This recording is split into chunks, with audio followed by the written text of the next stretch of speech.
What's up, everybody? It's the boy, State Champ, DJ Frosty. It's another episode of Blazers and Boxers.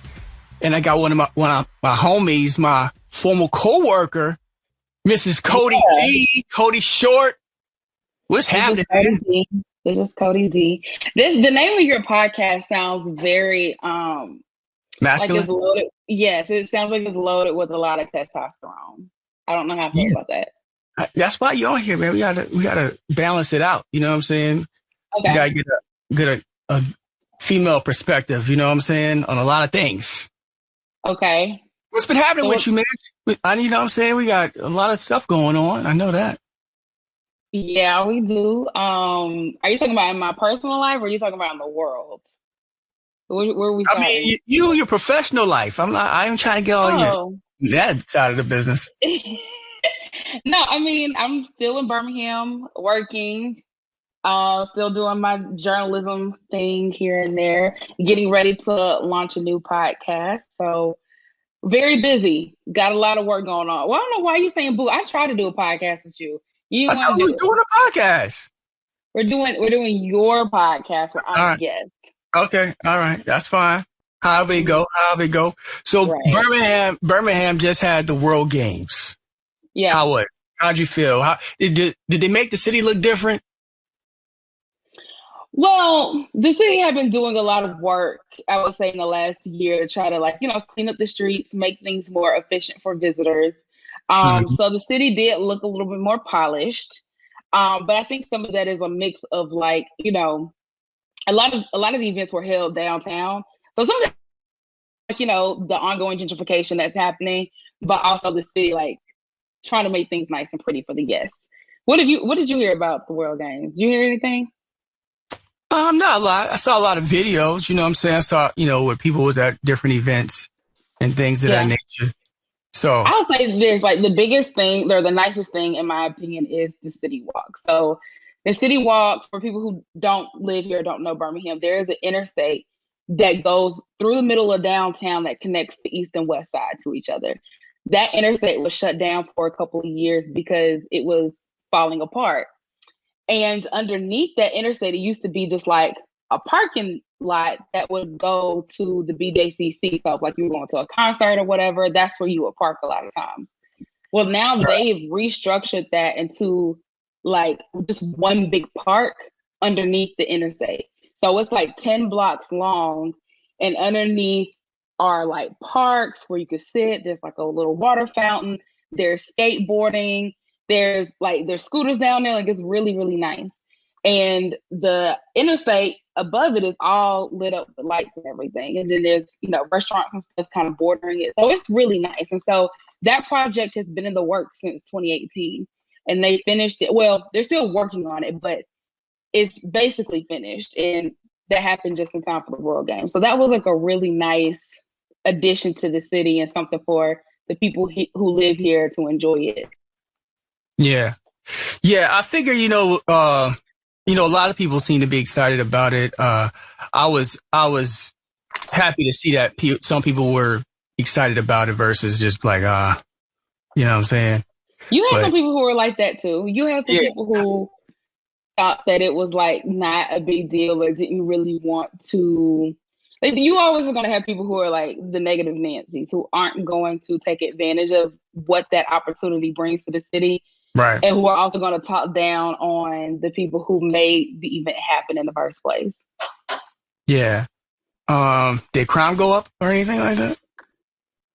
Absolutely not. Because let me tell you, this is me talking as both a native of Birmingham and me also talking about this from a reporter standpoint, because I had to report on a lot of this stuff.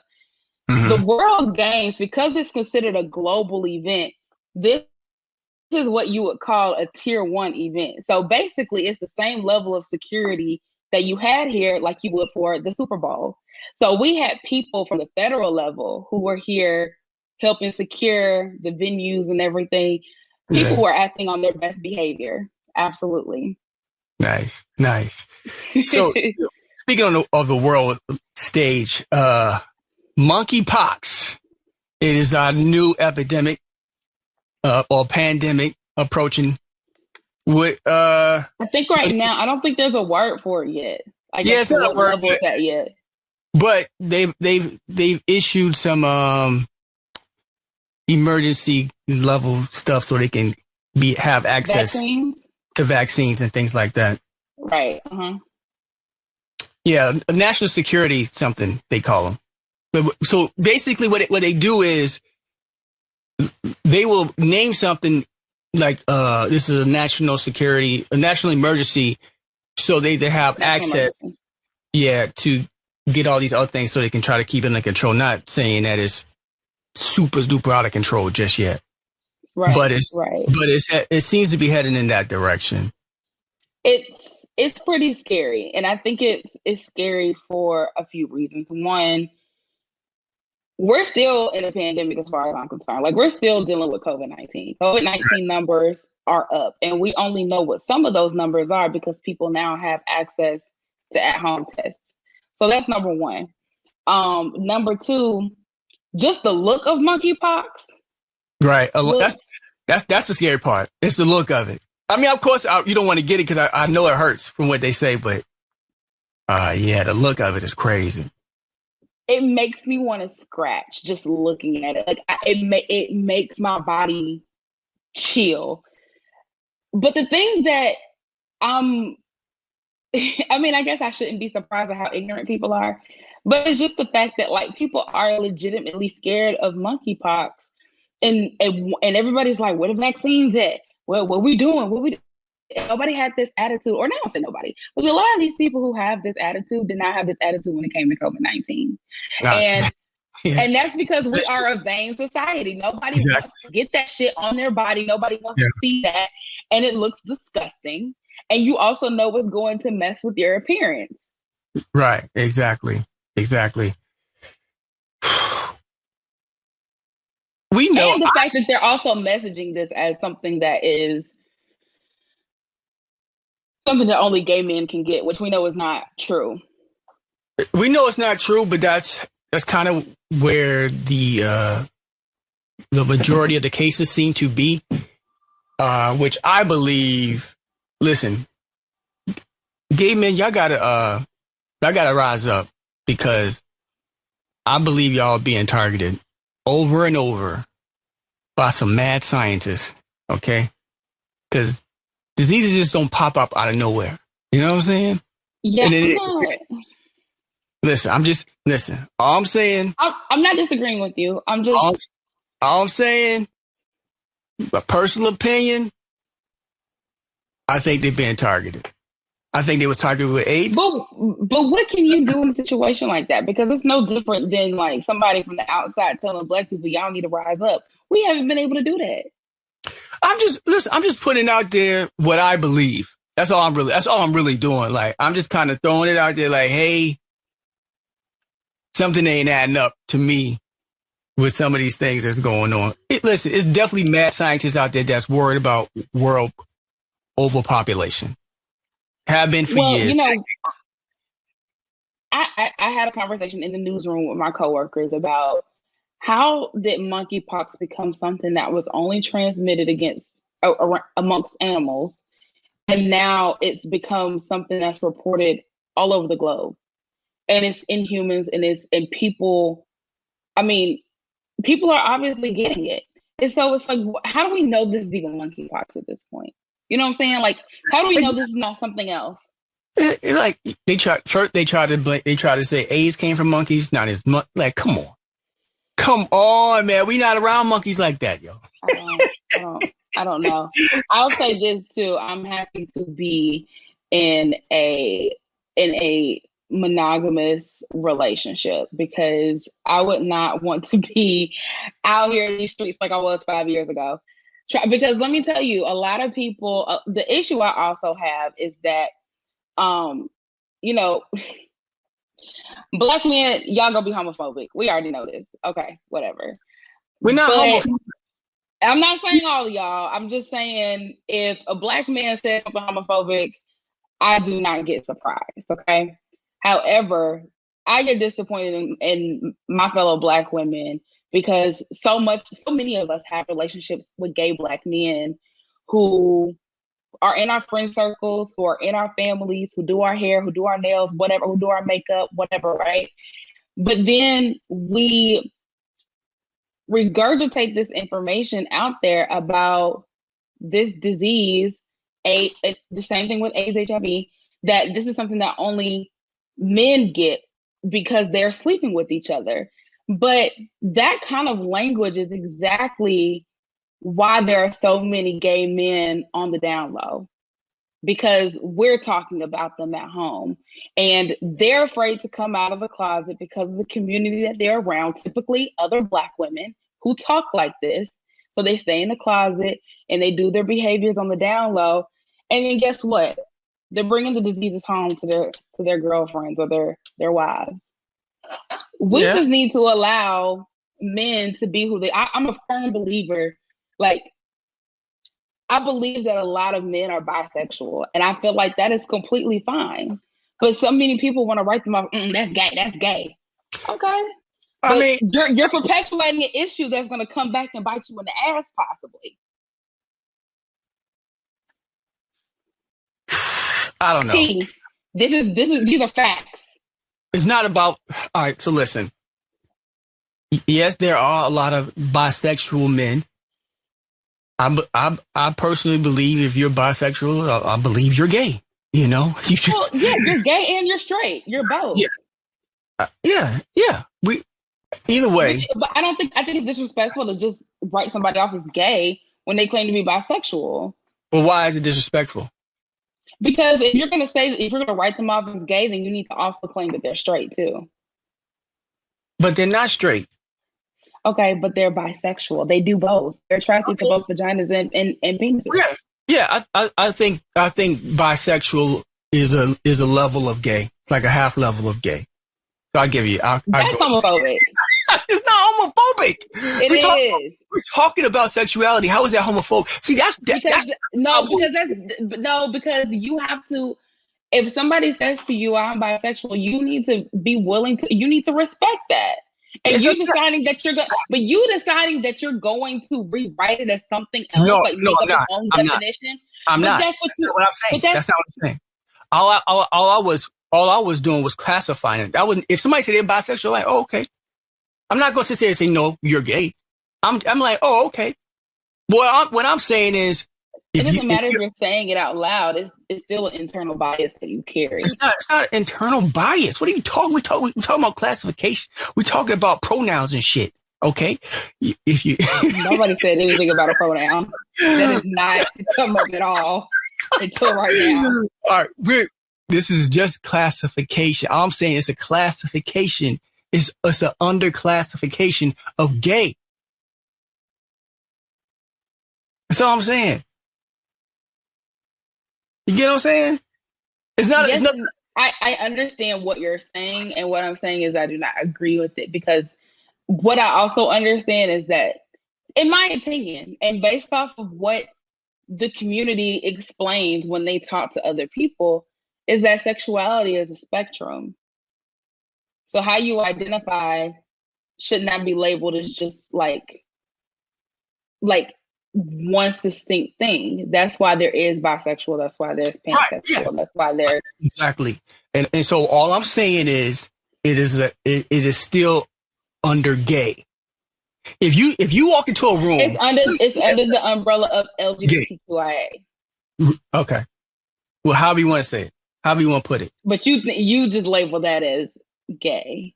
No, I'm not saying it. All I'm saying it's under that tree. Let me ask you a question, right? If you walk into a room,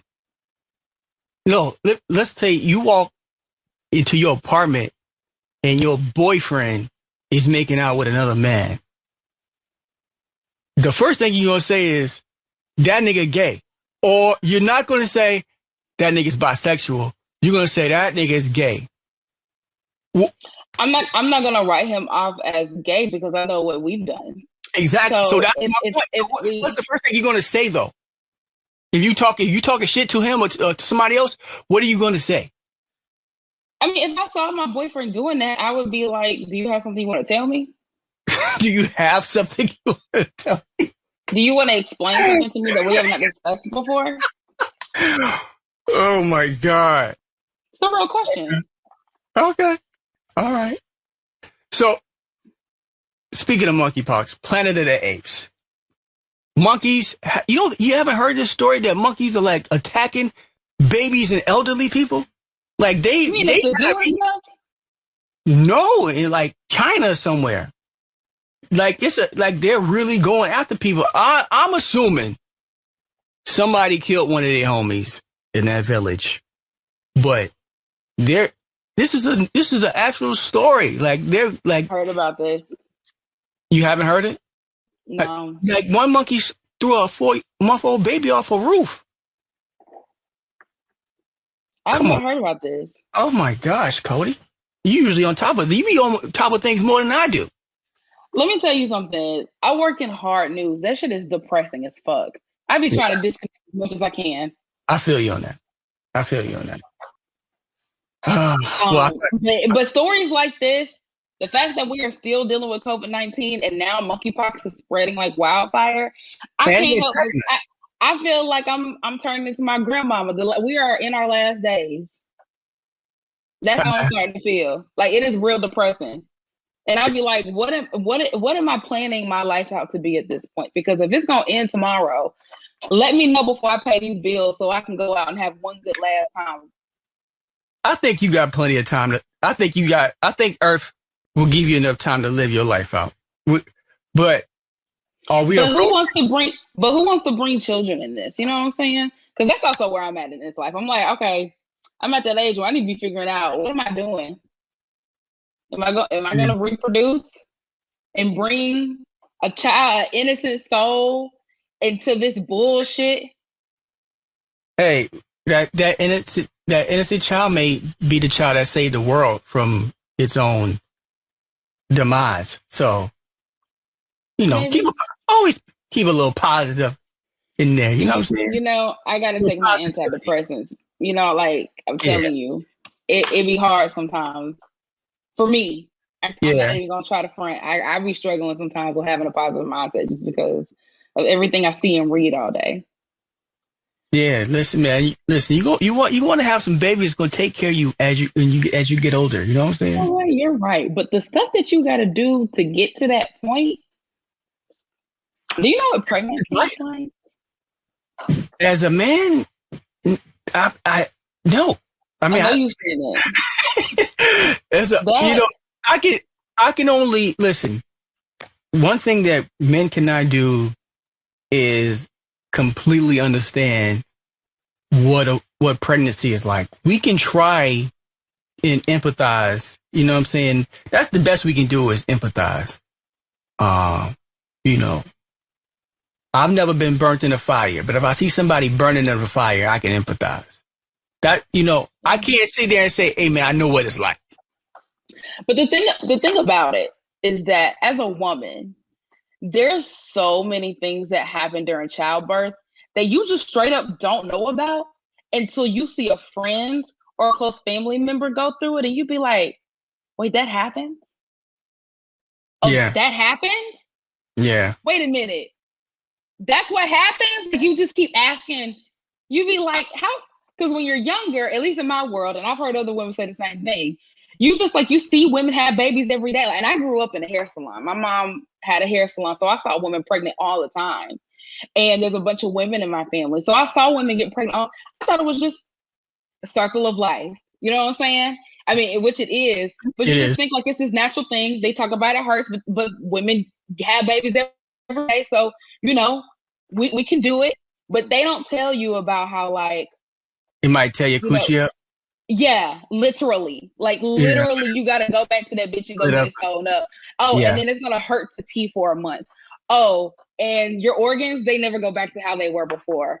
Oh, and like all them stretch marks and stuff, yeah, that they gonna be the your nose, your facial structure that you had before probably won't ever go back to where probably won't ever go back to how it was before. Sleep, right. Never again. Now, so listen, for the most part, we actually have to take care of the child. Yeah. So there are ways to kind of help ease some of those things. You just like and I know it's rough, and I'm not going to ever judge a woman, that's pregnant and her hunger, pains, and it's like you kind of got to be prepared going into it, and resist some of the urges to eat certain things. Now you got to eat because you got a baby growing inside you, but all those little crazy cravings that pregnant women have, sometimes you got to all right, baby. What's the craziest craving you've heard? I don't know. I think Chantel used to crave a lot of pickles and stuff like that. Different stuff, man. I don't remember. But it's a lot of crazy cravings, and you just don't want to OD on the junk food. You know what I'm saying? Yeah, that's what I hear. Like people, that's how you have high blood pressure during your pregnancy and stuff like that. Yeah, and if you kind of walk, walk while you're pregnant, little exercise like that, just walking, nothing crazy. It'll help. It'll help you get that bounce back as well. You know what I'm saying? Yeah. So Irv Gotti. It just all sounds like bullshit. Yeah. But Irv Gotti on Drink Champs. He made himself look crazy. With his wife while she was pregnant several times. Yeah. Irv Gotti on Drink Champs was talking about his love, Ashanti, and how he found out how she was cheating on him, I guess, or how he found out she was with Nelly. Right. As somebody, I can only imagine that is your worst nightmare as a celebrity. Seeing your significant other on a huge stage just come out with somebody else. That's not his significant other. I know, but to him it was. Men are delusional as fuck. What? Listen, I'm not mad at Ashanti. This is all on Irv Gotti. I'm just saying Absolutely.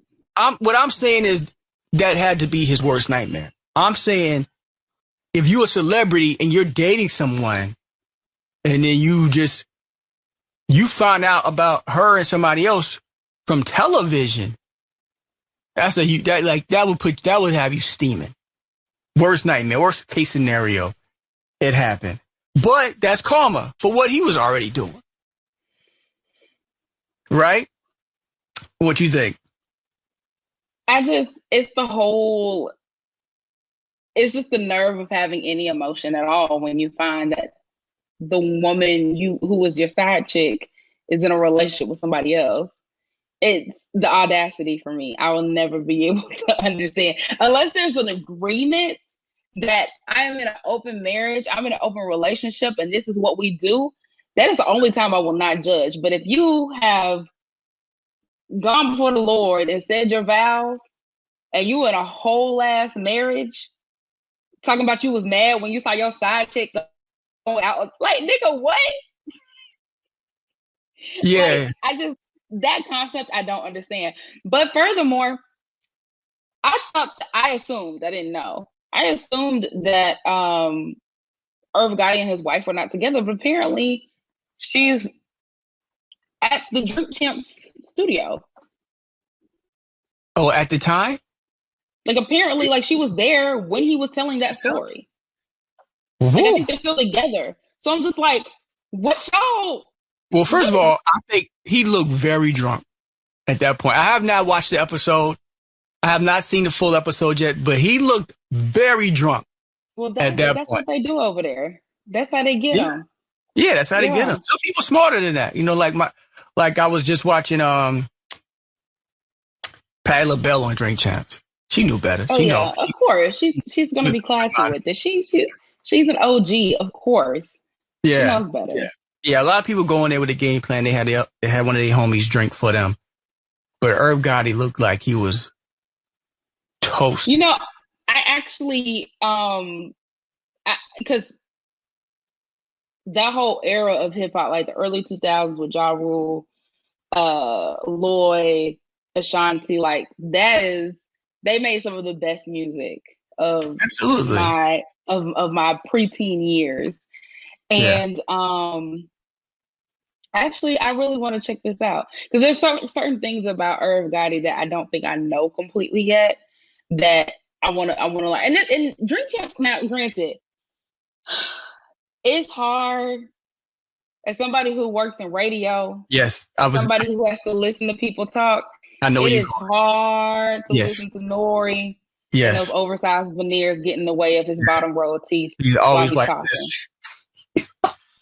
I'm like, get them fixed. Get them trimmed down. Well, I don't understand. It's like your top row don't match the bottom, and it's impeding your speech. Yeah, like you always got spit. You always drooling every time you talk. Yes. You always got like this mouth is crazy. But for me, and he's gotten better. The reason early on I could not listen to Drink Champs because I couldn't either. And I only watch when like moments like this happen where Irv Gotti has said some shit where I'm just like, okay, well, I gotta watch it now.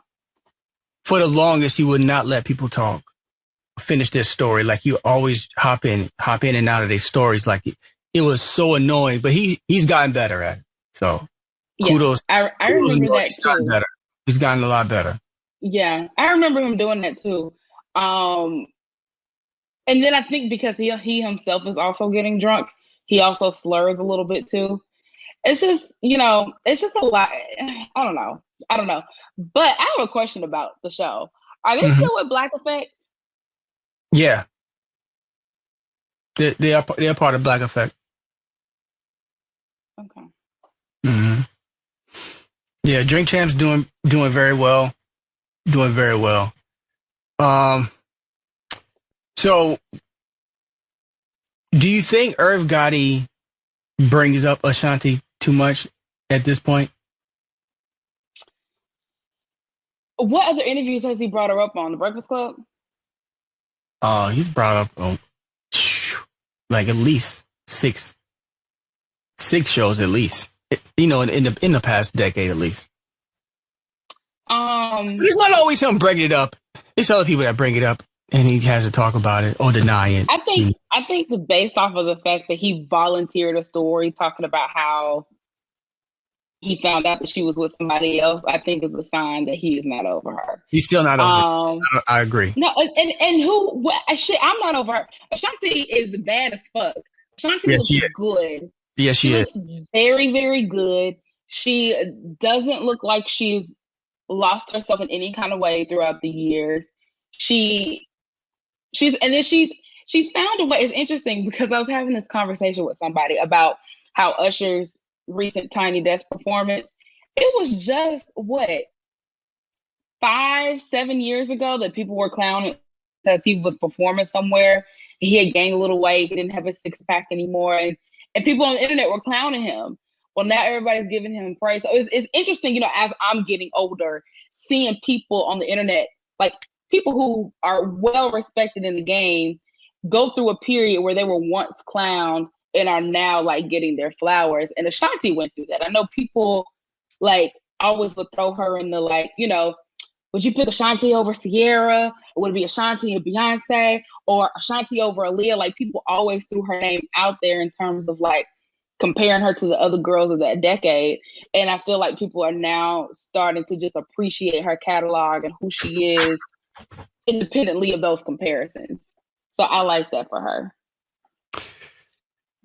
Yeah, the only thing I remember is a lot of people used to say Ashanti couldn't sing. But she got better singing live over the years. She worked on it.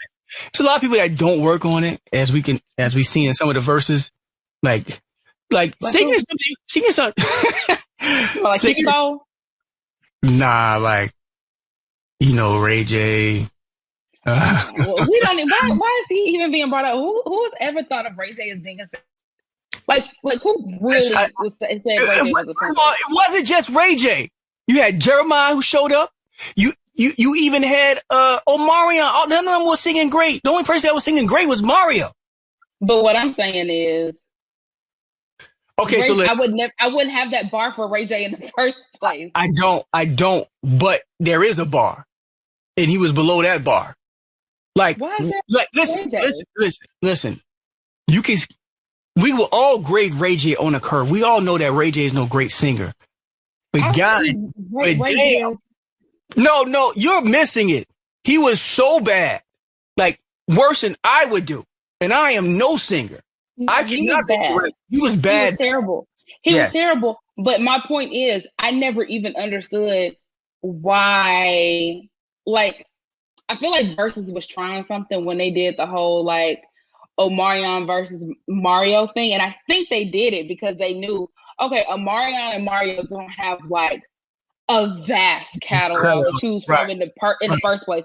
So let's do like a mini Versus on the side with other people from that same era. Right. And it was a cute reunion for people of my generation, but I didn't understand why Ray J was in that place. I was like to me, I look at Ray J as just an entertainer. Like, I don't look at him as a singer. I don't really look at him as I look at him more of an actor than I do singer, but barely. I just look at Ray J just hops into things that will give him some kind of opportunity and something that he can probably leverage so that he can make more money. Like, I recognize his business acumen, but I look at Ray J like he's Brandy's little brother who hopped onto our coattails. Period. I mean, at the end of the day, though, if you make a record and you got a few records, be able to sing them. That's all. Nobody's asking. Able to sing One Wish. But see, my thing is this. I remember people even clowning him when One Wish came out back in the day. Because that vibrato in his voice. In my hand, one wish. Like, he was whining in the song. And people clowned him for that. So it's just, like, if you can't even sing the song that's already whack, A lot of people like that record. It's not a bad record. He just doesn't sound good.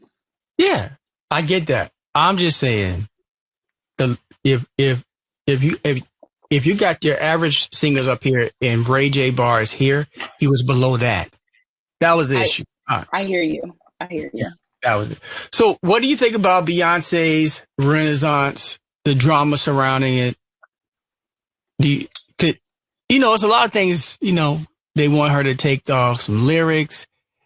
Kelis wanted her to take off the sample.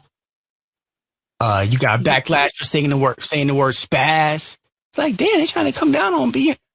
So is that the word that she had to take out, was spaz? Because honestly, I'm not even gonna lie to you. Everybody knows that I'm a gold platinum card holding member of the Beehive. And when it comes to any controversy surrounding Beyonce, I typically don't think or look into it too much. Like, the last controversy around Beyonce that like I was like into was when Solange and Jay-Z were fighting in the elevator. Okay. Mm-hmm. So the Kelis thing. I don't know. I don't know. Because my thing was this: if you're not getting paid from it regardless, I was just like, I'm just not sure how realistic it is for Beyonce, of all people. I mean, we're not talking about Ashanti, no shade, or who one of these, Doja Cat. We're not talking about either one of them calling her. We're talking about Beyonce, okay?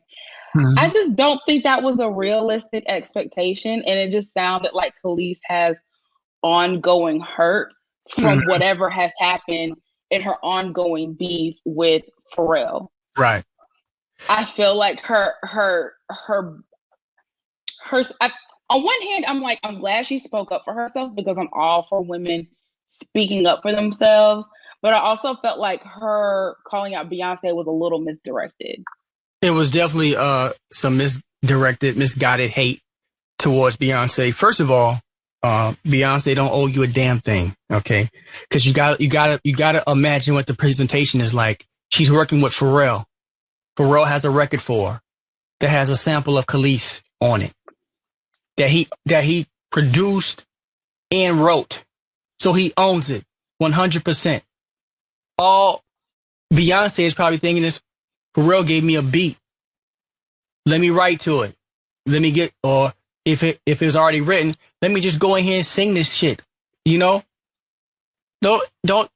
She don't owe nobody a freaking phone call. Every time she sings on a record that has a sample, she's supposed to call somebody. Get the fuck out of here. Kelis is bugging. Well, I guess the assumption is that if you are sampling something, that you are having conversations with these people about you using their work. That's what the assumption is. And I think where Kelis was wrong is the fact that if Beyonce was going to call anybody, it was going to be the person who owns the song, which is not you. So I don't understand why you were expecting a call. But I saw something online where people were saying, some other people I know who work in the music industry were saying that Kelis dropped the ball because now that Beyonce has taken that 5-second sample out of her song, that Kelis missed an opportunity to be able to remix that into something that Kelis could have spun off on, for her own ventures, or I don't know. I don't know how these things work, right? But I'm just like, knowing Kelis, she wasn't gonna do that anyway. Because when is the last time Kelis has done anything musically that we consumed? Right. So where she did and kind of not did is that it brought her name back into the conversation. So because of that, she should be kind of grateful.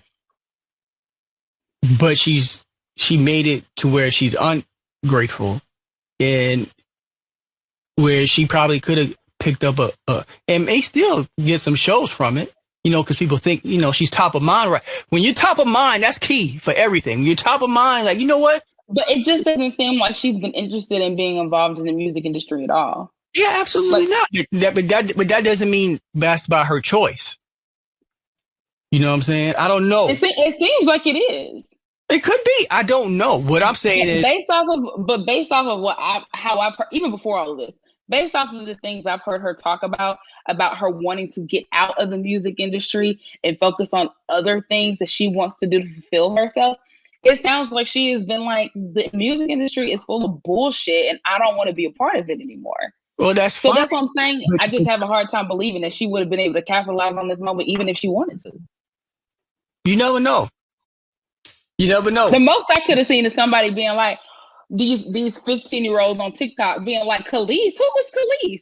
And then them like making her music relevant again, like they are for all artists who have been in the game for 20 years plus. Absolutely. So you just don't know. You never know. Either way, it's happened. Like her name is out there. The only thing is just like, to me, it's just like, why are you so angry at Beyonce? Like, I can totally understand her being angry at Pharrell because maybe he did trick her out of her publishing. Who knows? I don't know. I wasn't around. The rumor is that Pharrell and her were dating. Dating, and he got mad that she got with Nas. Right. I don't put it past anybody. I just have a really hard time to believe that Pharrell, 20 years later, is still trying to find ways to slight her. Yeah, I definitely don't believe this was done to slight her because he could have been did it. But she claims that he's done it several times, though, like ever since they've broken up, that he's done that. But at the same time, I'm like, well, maybe he is being petty, but he also owns the music. So he owns the music. Yeah, I don't have to ask you. I don't have to talk. I don't have to get nobody permission. I made a beat that I thought this would be dope to bring back. Let me get Beyonce on it. I listen. No way do I believe that Pharrell is not over Kelis. Do you know how long ago that was? And I'm not saying that's impossible, but it's Pharrell. Like, I don't think he was thinking about it. I really don't. I wouldn't be, but Kelis seems to be, I'm not gonna lie. It's gonna be so fucked up. Kelis seemed like the type of person where she would say some shit or do some shit to you that's gonna stick with you for the rest of your life.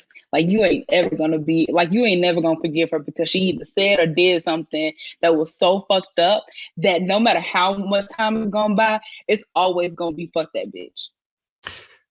I mean, listen, I'm sure Pharrell has no love for Kelis, probably, especially at this point. But do I think he did it to slight? Did he gave Beyonce a record to slight her in 2022? I just don't know. I just don't believe that. Who knows? Are we gonna talk about the album itself? Go ahead, because I haven't really heard that whole album. The album is amazing. I stayed up until 2:30 in the morning listening to it as if I didn't have to go to work the next day or a few hours later. You know, Beyonce has a way of making music that is, I don't know if it's me saying this as a biased fan. I'm sure it's right. But I do feel like Beyonce always finds a way to capture our emotions. And when I say our, I'm talking about Black, gay, femme, Black women. Because we are her core audience and we have been for over 20 years now. And even when she came out with Lemonade was painful. Lemonade was full of, it was a roller coaster of a lot of different emotions and a very vulnerable side of her that we had not seen before. But she created something that all of us could relate to. Yeah. And I feel like that's the same thing that we've seen with this album. Like we've been through some bullshit over the last 2 years. We've seen a lot of bullshit. Bullshit is still happening. And this album is a great album to escape to because literally the whole album, I just want to dance. And I don't think of myself as being like a dancer outside of like, you know, an occasional twerk or two. But like the album, like I literally just want to like dance like the whole time. And so I feel like I'm escaping into another world when I listen to it. So I feel like the timing was really perfect. And I feel like it's everything that everybody needed right now. Everything that everybody needed. You sound super stand mode right there. Woo. And but what I'm saying is factual. Like I have listened to that album so many times. Listen, I love Beyonce, but I don't feel like I needed this Beyonce album. Well, you're not her core audience. But I'm just saying you said everybody. Well, yeah, I did, but I will dive into it. I will dive into Beyonce's album for sure. What's your favorite track on it? Ooh, Church Girl really speaks to my spirit. It's just a good dance record. Honestly, between Cut It Off to, or wait, is it? Yeah, I think it's Cut It Off to Church Girl. Like the transitions are flawless, and you're just going on a journey. Like it literally feels like you are just in a trance the whole time. And then it goes to Plastic Off the Couch, and it's just a really beautiful love song. And she also shows off her vocal range. So for me, it's somewhere between Church Girl and Plastic Off the Couch. You should do a write up on this because the way you talk and describe it is like this feels like an article on a review of the album, an official review. You should do that. Or it's Plastic Off the Sofa, not couch. I felt like, I said cut it off, cuff it. Sorry, I still don't even know all the words to the songs like that. But cuff it, going all the way through Church Girl is perfect. Plastic Off the Couch is beautiful. Virgo's Groove has the same mood as Plastic Off the Sofa. She's still like, she does a lot of runs where she's throwing off her vocal range or she's showing off her vocal range. And then Summer Renaissance is like where she does a deep dive into like 70s disco, Donna Summer. Like, I wish that my grandmother was still alive because I feel like we would have really bonded over this album. Hmm. Interesting. Did you see Wiz Khalifa smack up the DJ? This is a crazy transition. No, I did not. Well, yeah, I know, but oh my god! Now we gonna talk about something you ain't seen. All right, so listen. I didn't even know that was a thing. Oh yeah. So let me describe what I've seen. I want to find the video. All right, well, you're the Shade Room guy, right? Yeah. So I'm gonna describe what I've known so far as you searching for that. So Wiz Khalifa, this is all what I gathered. I don't know I can't say what's actually factual, but this is what I gathered. When did this happen, by the way? Wiz Khalifa is at a club getting, promoting his new album, and he's performing. There's a DJ and a host. And the DJ, they're not playing the songs right. They're bringing the songs back. The host is talking over the songs. Like, they're constantly fucking up the performance until Wiz Khalifa just can't take it no more and just like, yo, you all suck. Get the fuck out the way. I'll DJ this shit myself. Kind of hits the DJ's hat off, moves him to the side, and just starts continuing his performance. But everybody's like, yo, like, Wiz should have never did that. And I'm not saying he shouldn't have, but all the DJs are like, oh, we like, almost like they're trying to say we're not going to play Wiz record anymore and blah, blah, blah. And my whole thing with DJs. Oh, y'all unionizing. Listen, DJs, we do unionize. We do that. You fuck with DJs. No, your shit might not ever get played again. Okay. My problem is we're worse. DJs are, if a female, or let's say if a drunk dude comes over and he hits your turntables or something, whatever, your controller, bam, and the record stops and you got to start it back. We are the first ones ready to fight. I'm telling you, every single DJ. And if the shit happens, if the shit happens again, we're definitely fighting. So I'm like, we hypocrites, because this dude was fucking up Wiz's performance way beyond that before Wiz got to that point. Do they not do like a sound check or a run through? I don't. They probably have it because it was at a club. You know what I'm saying? He just clubs sometimes do that. I've done sound checks with artists at clubs. But sometimes artists just come to the club and perform a few songs and get the fuck out the way. It wasn't like a real stage show. You know what I'm saying? Okay. So I'm in the minority of the DJs that's like not completely mad at Wiz. My whole thing is like, if I'm an artist and let's say my drummer, like I'm a singer and my drummer just decides to do a fucking solo and just on his own, I might spaz the fuck out on stage. I'm like, yo, what the fuck are you doing? When you're fucking up somebody's performance, that shit gets emotional. Like you always want to do your best job when you're performing, whether you're a DJ or artist, whatever. And when somebody fucks with your performance, that gets you so angry. Yeah.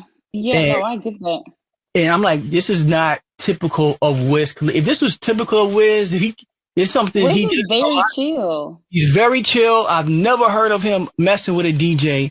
And everybody who was there was like, nah, them niggas is really fucking up. It was really. So when did this happen? Like this week. Sometime this week. Okay, I'm trying to find it on the Shade Room, but I don't see it. I also try to like avoid the Shade Room as much as possible. Yeah, well, yeah, it might happen over the weekend, but it's happening within the past 7 days. So my only thing is like, yo, we can't be hypocrites, DJs. Y'all know if somebody was fucking with your turntables, or even with hosts, we don't even like hosts touching our mixer. Yeah, taking out the sound music when we're DJing. We don't even like that. Yeah. So I'm just like, y'all need to, take 2 steps back. Put yourself in Wiz shoes instead of the DJ shoes. and go from there. Now, there's one thing I did want to bring up to you, because we were supposed to have this conversation a long time ago. Oh gosh. HBCUs. Oh, how did I know you were gonna do this? Versus PWIs. Why y'all hate on the PWIs so much? Where did you get that idea from? What you mean? People bring it up all the time. Yeah, it's a ridiculous debate that comes up amongst Black Twitter every 6 months. It's a cycle. Yeah. Right. For the most part, I am with y'all, the HBCUs. My whole family went to HBCU. I'm the only one that went to a PWI. You should be.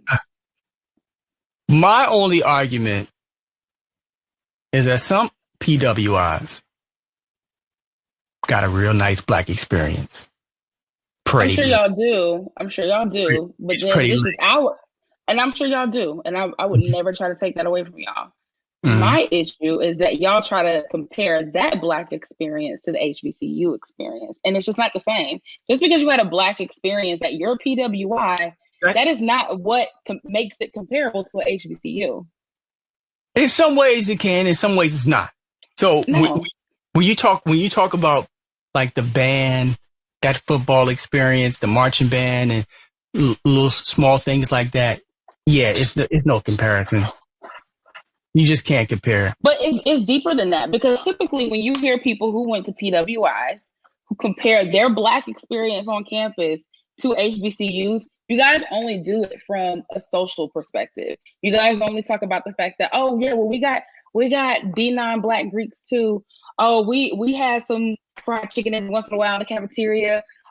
We had we had the club and blah, blah, blah. And it's like, okay, that's cute, but that is not what makes the HBCU experience. The HBCU experience is knowing that I have a teacher who understands the fact that I have ADHD and what that means in terms of me being able to perform successfully when I test in their class, and them being understanding and creating that relationship with me so that I can get through this course, so I can get on to the next semester. That's part of the HBCU experience. Yeah. The HBCU experience is also where my dad may have a classmate who went to the school who now is the head of financial aid at the school. So now they're going to make sure that all of my financial records are straight in terms of me making sure that my loan money goes through or that my refund checks come through.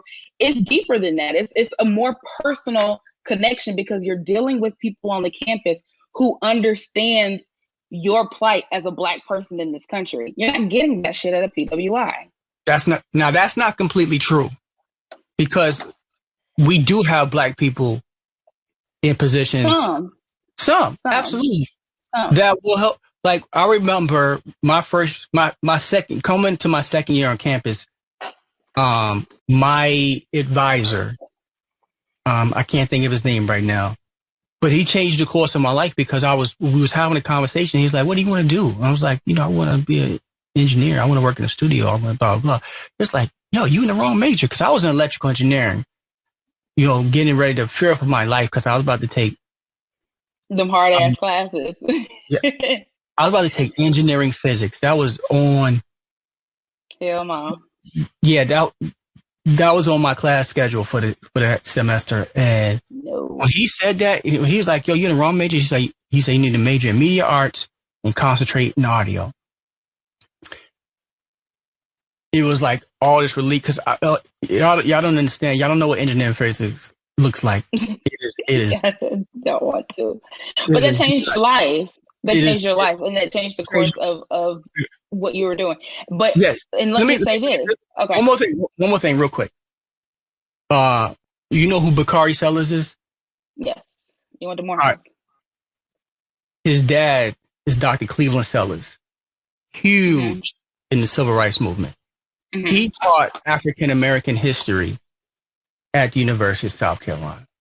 So so sometimes when people say, "Oh, y'all don't get that," like, listen, we have some elite people that may be beyond the scope of some of the HBCUs on that in that spectrum. Like it don't get more elite than Dr. Cleveland Sellers teaching you African American history. Go look him up. He was right there. So here's the thing. I hear what you're saying. I just also think that you're talking about something that's supposed to be that's supposed to already be in place, because if you have an educator, you're supposed to be, the people who are teaching you are supposed to be the people who are there to help guide you and put you in the right direction. That's at any level of education. That's what you're supposed to have. And now, I guess what I'm also saying is that at HBC, you get that at every level, everywhere on campus, inside the classroom. Yeah. When you're in financial aid, when you are a student leader on campus and you want to have a meeting with the president, I don't have to worry about code switching when I want to talk to, people who are in positions of power at the university. And I'll tell you this much, at Tuskegee, I'm a Tuskegee grad, we pride ourselves on all of us getting minors in finesse. Tuskegee will teach you to finesse, okay? Yeah. And my first year at Tuskegee, I transferred schools and I was a residential assistant. The person who was my hall director was somebody who had just graduated from Tuskegee the year before, and everybody was putting pressure on her because she was so young. So therefore, she made our lives difficult. And I didn't 100% follow all the rules, but I did my job. But she didn't like me. And I knew I was not going to be hired again as an RA the next year. So you know what that means? That means that my room and board, I was probably going to have to pay for it the next year. You know what I did? I went over to financial aid. I found out who the head of, I don't know if it was scholarships or I forgot what her title was, but she basically was the person to decide what kind of financial assistance you got through the school or not. And so I told her something that was the truth. And a little bit that wasn't. Say what? And a little bit that wasn't. And a little razzle to it, you know what I'm saying? Yeah. And I told her, I said, look, I don't have time to be an RA next year because I'm a double major. And I'm afraid that if I lose my board and housing, it's going to be more of a financial strain on me and it's going to take away from my studies as a student. I had my room and board was covered through the rest of my time I was at Tuskegee because of that conversation I had with her. I could have not done that if I was at Troy University, if I was at Auburn or University of Alabama, or even maybe Montevallo. Yeah. Maybe Montevallo. Like, you do have smaller schools, like smaller liberal arts colleges, like a Montevallo, where you may have some personable relationships with people on campus. And that's just because the community is smaller. But, at HBCU, everybody's personable because we all know each other and we all just have this commonality that we're just trying to do what we got to do and get on to the next level. Yeah, I think, listen, I'm not disagreeing with you. Like that part that is actually factual. I think there's pros and cons to both, right? There's advantages and disadvantages to both. For instance, like the only reason I even went to the University of South Carolina is because the HBCUs around did not have my major. Mm-hmm. One thing that I think people tend to forget, especially like when it comes to like Greek life, the first two fraternal organizations were founded on white PWI campuses. Yeah. Well, with the Alphas and then the Kappas. Kappa's Indiana University. But that's why I said that aspect of it is not what makes HBCUs HBCUs. Absolutely. I just wanted to point, I'm just fighting for the acknowledgement, like, hey, PWIs ain't always what you think it is.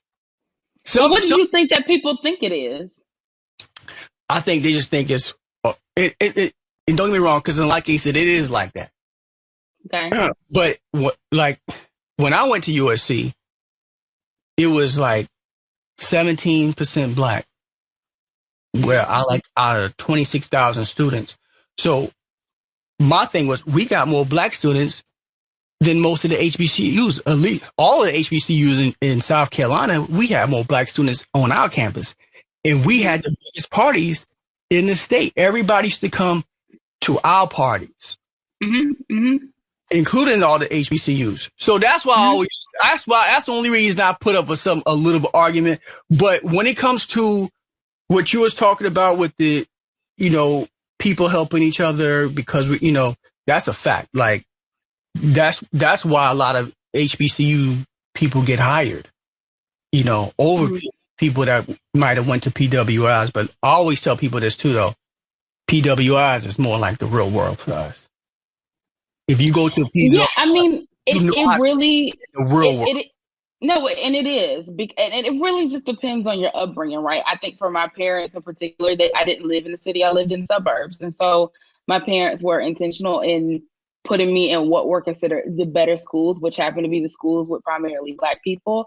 But when I was in kindergarten in first grade, my parents had me watching the Cosby Show in Different World, and they were like, "You're going to go to Spelman, or you're going to go to an HBCU." Like, they drove that point home very early on.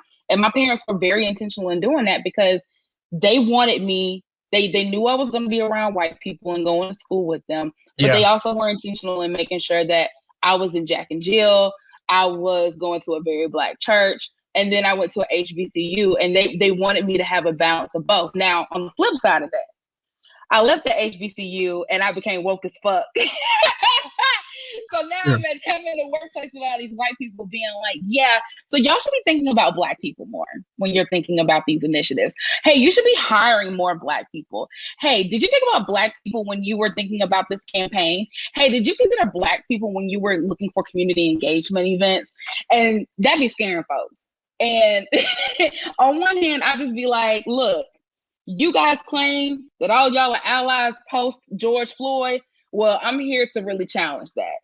What you really doing? You know what I'm saying? Yeah. And I think on the other hand, I have relatives who grew up in the city, went to city schools, primarily Black people, and then went to the University of Alabama. I started off going to school at Stillman College, 5 minutes down the street from the University of Alabama. That's my dad. You said what? My dad, he went to Stillman. Oh, really? Yeah, that's where he plays. Okay, so I mean, and a lot of the people that I went to high school with, like Black people, a lot of the Black people I went to high school with went to UA. So I had that network of people just down the street. We were just having two different experiences. The cool thing I think that Black people have at white schools is that y'all have, I guess, more resources to do certain things. Like you go to University of Alabama, the Deltas, the AKAs, the Alphas, they all have fraternity and sorority houses. You're not really going to see that at an HBCU. So they're living in these homes. They're having parties there. They have, to fund these parties. So that means there's going to be food and drinks. You're not getting that level of quality parties when you go to an HBCU. So it's really just a matter of, I guess, what your parents think is best for you, and maybe what you think is best for yourself. What you think is best for you? They're both great, in a sense. They have great things because, like, I would prefer, like, my child probably go to a HBCU, but I don't. It don't really bother me because I didn't go to one. So if they chose to go to a PWI, cool. I just want my HBCUs, the higher ups. I just want them to do better. In a lot of places they be stealing from there's a lot of stealing be going on. They be about to bankrupt these colleges because they're taking these funds away. Like we always hear about these HBCUs not doing too well. It's not really because they're not getting necessarily some of the support. It's some people up there driving it into a brick wall. Like, what are y'all doing? Like, we got to do better as the people in charge at these HBCUs, especially when it comes to money. It needs to be some more checks and balances for real. Unfortunately, I can't disagree with that. And something else, because I saw this come up on my timeline recently. there being a conversation about how at HBCUs, it takes students sometimes 2 months to receive their refund checks. Whereas I know students at PWIs, a lot of times they're getting their refund before the semester even starts. And so, recently I interviewed Deion Sanders at SWAC Media Day, and one of the things that he mentioned was how he wants to understand, why do HBCUs have some of these very systemic issues that are common amongst all HBCUs for something as simple as a refund check. He was like, I have athletes who come in who need those refund checks day one, and I'm having to help them figure out resources so they can stay on their feet until they get that check. And so hopefully, with the influence of like Deion Sanders, he's able to help make some of those changes. Yeah. Thank God for Deion Sanders. Like, y'all, for a lot of people that may not see it, he's changing the game. He is. He really is changing the game. I mean, they already got people talking about Jackson State joining the D1. You know what I'm saying? Like, well, no. I think Jackson State is already a D1 school. They're not D1. Hell, you talking about? No, they're not. No. You have SWAC is D1 schools. Well, not the big D1, not the D1 like the SEC and the ACC. Well, say that. They're not D1. Because they're not in the SEC or the Pac-10 or whatever it's called. That's they're what not D1? Okay, but you said they're not D1. SWAC schools, I'm pretty sure.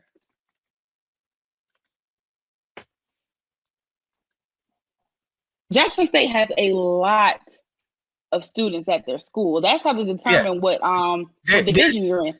Yeah, they're Division 1, 2A. They're not the big D1. They're not what you call D1. Okay, so like D1, 2A. D1 is 1A? Yeah, the big D. Yeah, when people say D1, they talking about 1A.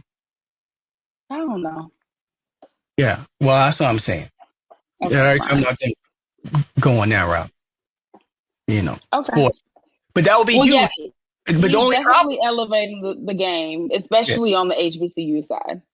Yeah, that would be huge. The only problem is, you got to get that stadium. You got to be able to seat at least 70,000 people, at least. At Jackson State. If you become one of those D1 schools, because wouldn't that mean you get more money from the NCAA or something? Absolutely. You would definitely you get more money by being in the whatever division that is. But you still got to build a stadium. Yeah, I don't think you will get that much money. So you got to figure out where you can. Well, he's finding a way to get it. People are donating to the athletic department every day because of him. He recently announced that he donated half of his salary to finish building out the athletic facility. So I'm sure it'll get done.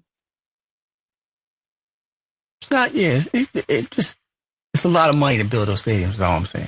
I'm sure it is. I'm sure it is. But you've seen the University of Alabama. You've seen that stadium. Yeah, it's pretty big. Yeah. Those things cost. Yeah. Crazy. All right, Miss Cody D, I appreciate you joining me today. You gonna come back again? You gonna do some guests? I'll come back again. Yeah, I'll come back again. When are you planning to launch your podcast? Oh my gosh! You have a set date yet? My set date keeps getting pushed back, but it's for good reason though, because I keep coming across more people who are wanting to give me good resources to make sure that this is done the right way. Ideally in the month of September for sure. Okay. Nice. I'm gonna come on there as well. You guys be on the lookout. Yes. Yeah. You'll be a guest. And you guys, so I have to I didn't put my name on here, but you guys follow me at Cody D on air and stay up to date with the things I'm working on, and you'll see about the podcast. Peace. Bye.